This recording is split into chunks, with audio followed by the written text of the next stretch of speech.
Good morning, citizens of America.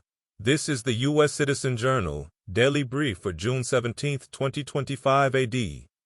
I'm here to bring you the latest news from around the world. Let's dive into today's top stories. Story 1. Iran faces mounting military pressure as international tensions escalate.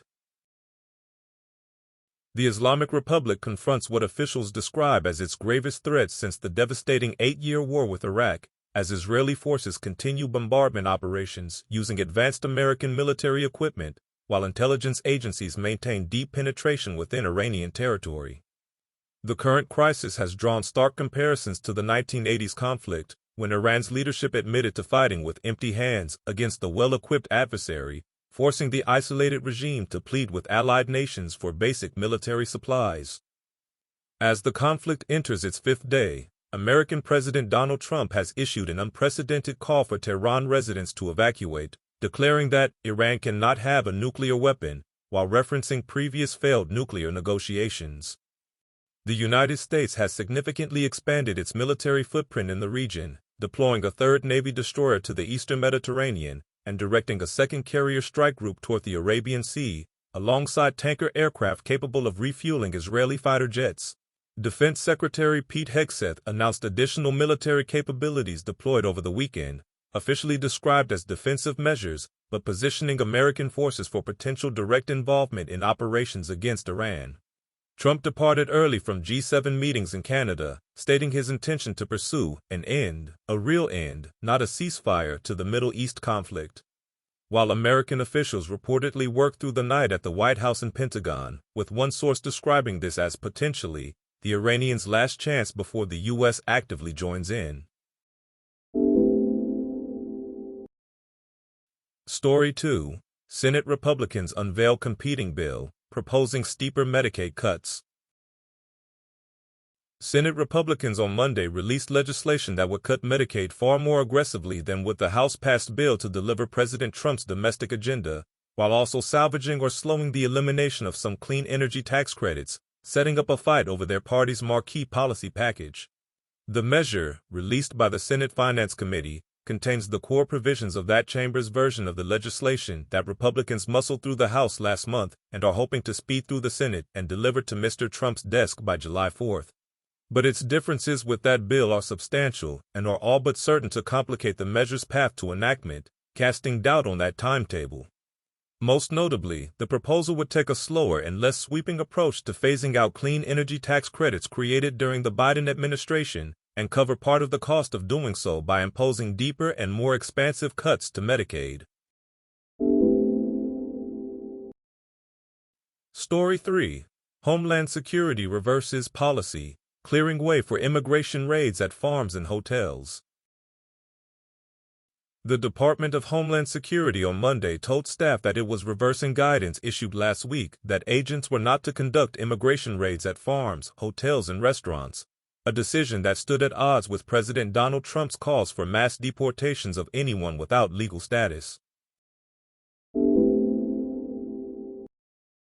Story 4. From C-suites to Army bases, tech execs, enlist to upgrade military, AI. The Nerd Brigade is reporting for duty. They probably won't win any push-up contests and might not be sharpshooters. Yet for part of the year, a set of brainy Silicon Valley executives will trade their corporate-branded vests for U.S. Army Reserve uniforms because they know a heck of a lot about artificial intelligence. The chief technology officers from Palantir and Meta Platforms, Shyam Sankar and Andrew Bosworth respectively, will join Kevin Weil and Bob McGrew of OpenAI pedigree to make up the inaugural cohort of a new Army Innovation Corps. Their mission: swap C-suites for bases and bring some badly needed tech upgrades to the Army. "It's possible I watched too much Top Gun," said Bosworth, 43 years old. Standing more than 6 feet 2, he was told he was too tall to realize his youthful ambitions of flying an F-16 jet fighter. He welcomes the new assignment, he said, as a way to finally extend his family's tradition of military service. Story 5. OpenAI inks $200 million deal to provide AI tools to Pentagon.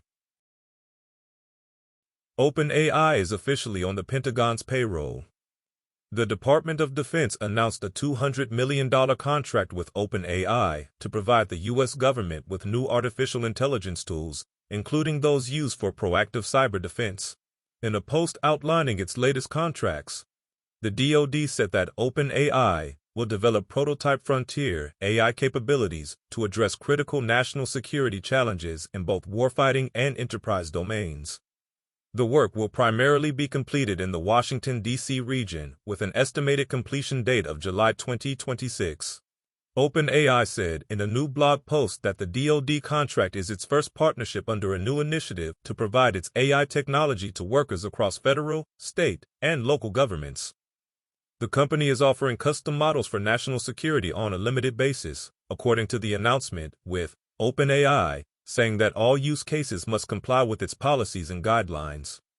OpenAI's current usage policy bans its services from being used to develop or use weapons and injure others or destroy property. On this day in 1865, the Statue of Liberty arrived in New York Harbor. That's all for today's brief. Join us again tomorrow for more news and updates. This show was produced by Greg Loving, wishing you a great day ahead. Please follow and rate us on Apple Podcasts or Spotify. It helps other listeners find us. Stay informed and ad astra per astra.